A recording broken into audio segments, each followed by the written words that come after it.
Hello guys, and welcome to one more Play Right. Today I'm going to show you how to play Black Rose Wars by Ludus Magnus.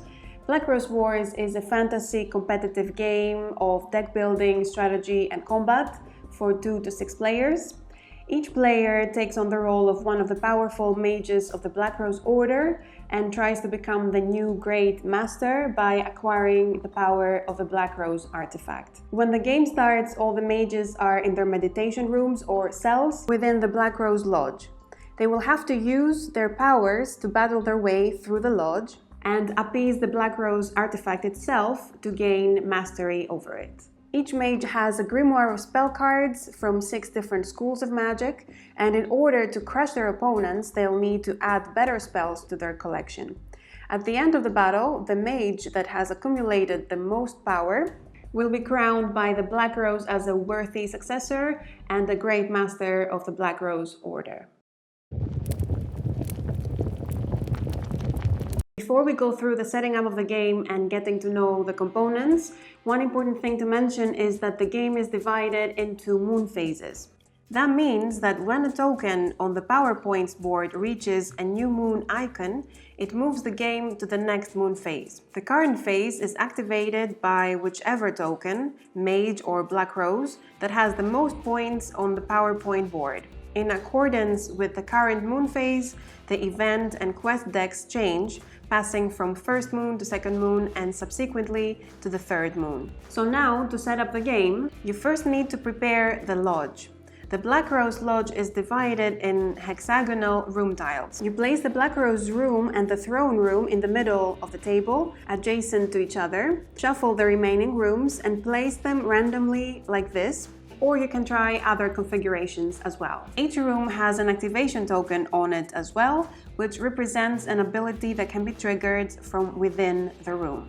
A mage may activate an action token as part of their turn. Once a room is activated, the room's activation token must be flipped to its darker side, and it's no longer possible to activate this power again on the same turn. The activation tokens also grant you points at the end of the game for each room destroyed. For the setup, place the activation tokens in all of the rooms except for the Black Rose room. The Black Rose room activation token will be placed when a player or the Black Rose reaches the second moon phase on the power board. Then you place the mage's cells face down, shuffle them and place them randomly based on the number of players. And like this, the Black Rose Lodge is done. Then you place the power board and the event board on the side of the lodge. On the power board, place the quest cards of the first moon, the activation token of the Black Rose, and the evocation cards. On the event board, place the event cards of the first moon and the damage or instability tokens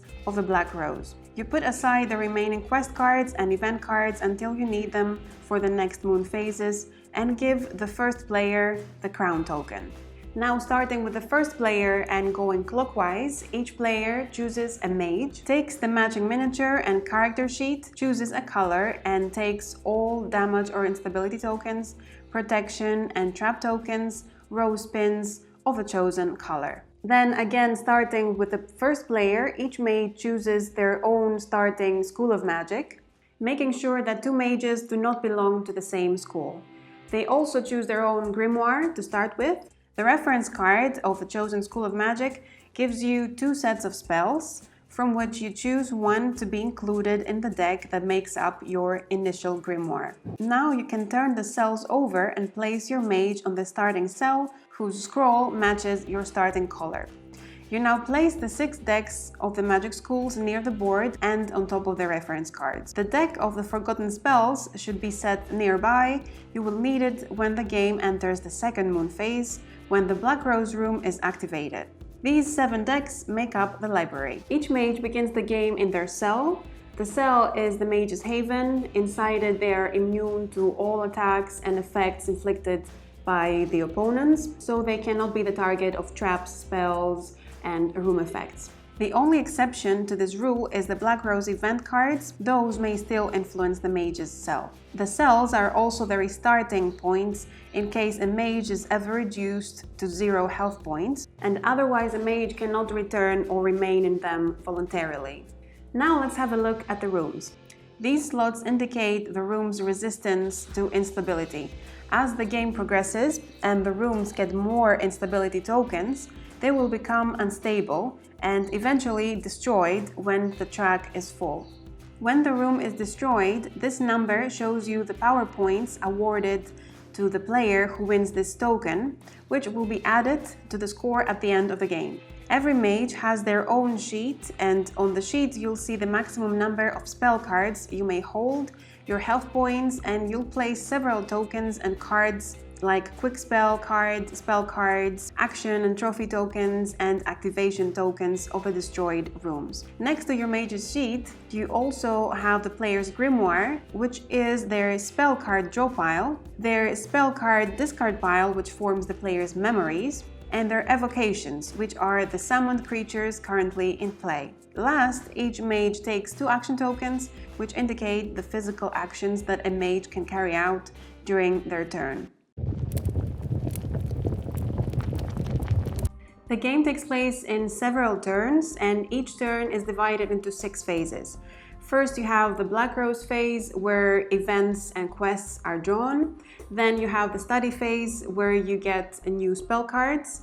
Then there is the preparation phase, where you prepare your strategy, and it's followed by the action phase, where the strategy is carried out. Then we go to the evocation phase for the creatures summoned, and last you have the cleanup phase. It's important to note that all mages need to complete the current phase before you move on to the next. Now let's see what actually happens in a turn. In the Black Rose phase, you check the event board, and events already on the board shift 1 position. When an event is out of the game and it is discarded, the Black Rose gains as many power points as indicated in the lower right of the card. The last mage to go on this turn draws 1 event from the current moon. He or she reads it out loud and places it on the appropriate space of the event board as indicated on the card. Some events are immediate, their effects are instantly applied, and then the event is discarded. The Black Rose will always gain power points when an event is discarded. Then, starting from the first player, each mage that doesn't have at least 1 quest draws 1 from the quest deck of the current moon. The quests are basically the challenges that the Black Rose Lodge throws at the mages in order for them to prove that they're worthy of becoming the new Great Master. And when completed, they grant rewards to the player. If you don't like your quest, you can discard it, but only at the beginning of the Black Rose phase, and the Black Rose gains power points equal to the number of the Moon phase quest discarded. Note that none of the mages can have more than 2 active quests at the same time. In case the mage would exceed the maximum, a card must immediately be discarded to return having 2 quests in hand. Then we go to the study phase. In this phase, you use the library to choose new spells to be added to your hand. The new spells you will draw will increase the available choice of the grimoire throughout the course of the game. Each player, starting from the first turn player, draws 2 cards from their own grimoire, and they add them to their hand. Then again in order, each player draws 4 cards face down, choosing them from any magic school or schools they prefer. You can keep 2 of these 4 cards and add them to your hand, while the other 2 cards shall be discarded. If a mage exceeds the maximum limit of cards that they can be held in hand, they must discard the surplus cards to their memories. When a player has to draw and does not have any more cards in their grimoire, shuffle your memories to create a new grimoire deck. At any point during the study phase, a player may remove a spell from their hand by discarding it to the discard pile of a school to which the spell belongs. Removing cards from your grimoire is a very important system, as it allows you to lighten it and keep just the spells that are more related to your strategy and make your deck more efficient.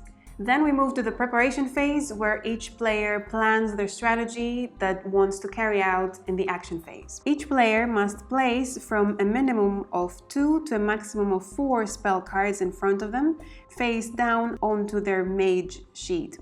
Each spell card has 2 different effects or directions, the standard one and the reverse one, which indicates a different effect. You need to play the cards face down in the order and orientation that you wish to play them, placing the side that you want next to the active side, that when revealed will fall onto the revealed active side. You have to place one of your spells onto the quick spell position, which allows you to disregard the placement order of the spells during the action phase, and it can be played at any time during your activation in the action phase.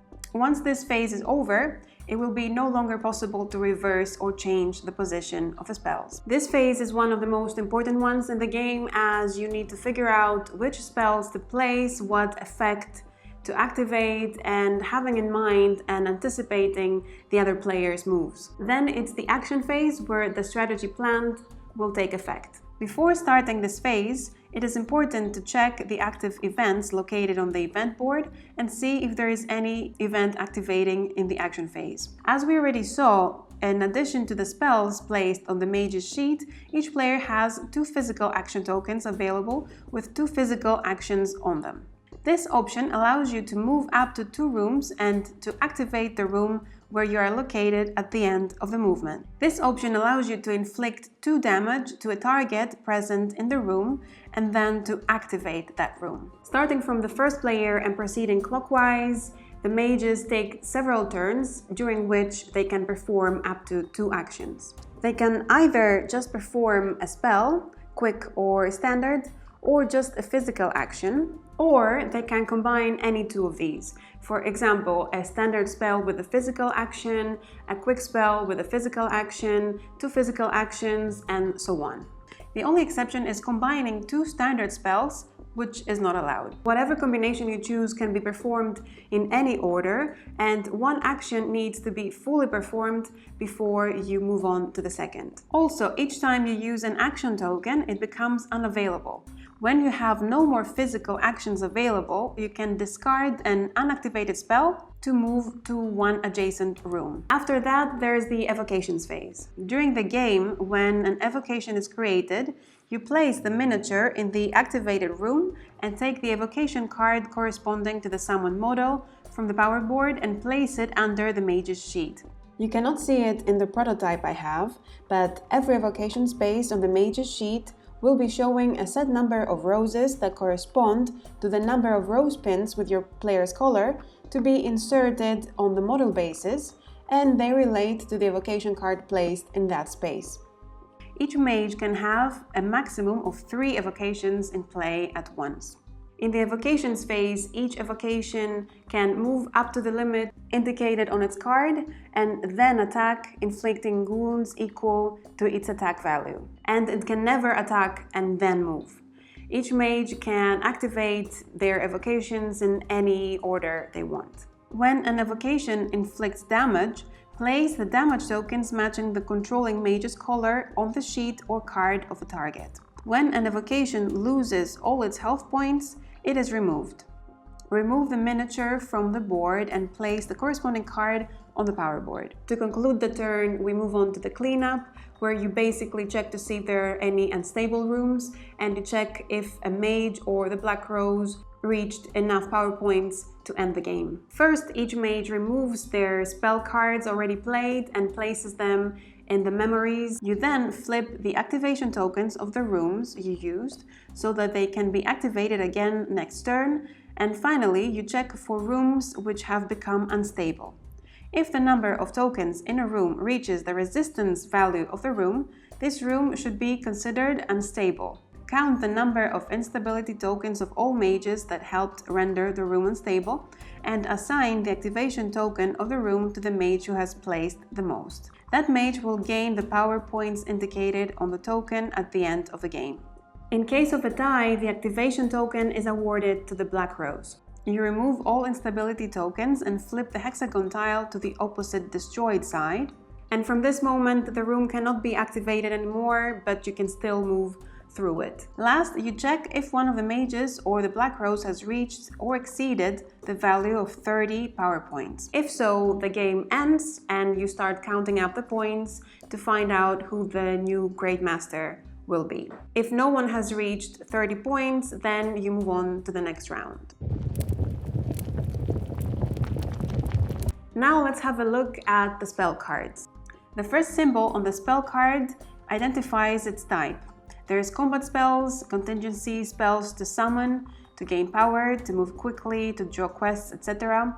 Protection spells when a target fills a specific trigger condition, and traps that are divided in effect traps and room traps that the player casting that spell can set. Every effect of a revealed spell has a target to select and a range within which this target is selected.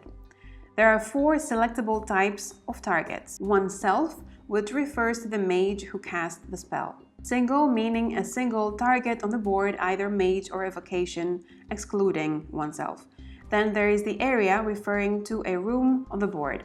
Note that in the lower right of the target icon, either single or area, there is always a number. The range is in a straight line from the room where the spell is cast, and it is calculated by the number of rooms away from the target in a straight line. When this range is indicated, it means that any room or target can be selected on the board, ignoring straight lines and distance, and always excluding the mage's cell. There's also the special type, which refers to any element of the game which has not been previously listed.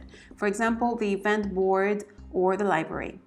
When the damage tokens on a mage's life bar reaches the number of the mage's health points, the mage is considered defeated. When that happens, you count the damage tokens based on color and award power points to the mages who contributed to the defeat accordingly. The mage who inflicted the most damage gains 4 power points and gets first place. The second place then gets 2 power points, and the rest of the mages get just 1 power point for their participation. If only one mage inflicted all the damage, then he is the only one who gets points, and in total it will be 5. In case of a tie for the first or the second place, then the mages take 1 less power point than they should take. Then the defeated mage is placed in their starting cell, where they can begin to act again on their next turn. The mage who has launched the final killing blow takes a trophy token from the defeated mage, but the points based on trophies are awarded at the end of the game. Some spells are so powerful that they generate instabilities in the rooms from which they are cast, and these are the ones having the symbol of the instability vortex. The instability is always produced by the mage who casts the spell, so they take one of the damage instability tokens of their own color and they place it in the room. There are also spells that can convert the instability tokens and allow a mage to convert instability tokens to his own color or any color they choose. When the game is over, then you need to count all of the power points to see which mage will be the new Great Master of the Black Rose Order. In order to do that, you get bonus points added to your already gained power points for the following. Resolved quests. Each mage counts the number of quests that they resolved during the game. Then the mage with the most completed quests earns first place and takes the according points. The next mage with the most quests gets second place, and then all the other mages get just 1 point for participation. A similar thing happens with the trophy tokens. Each mage counts the number of trophy tokens they collected from other mages. It does not matter which mage the token came from, only the amount of them.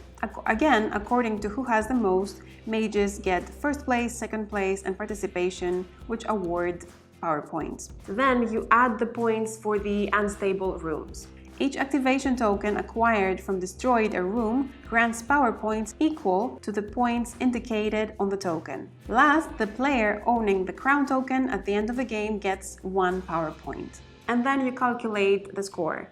If at the end of the count there is a tie between 1 or more players, the player who owns the crown will decide who the new Great Master will be.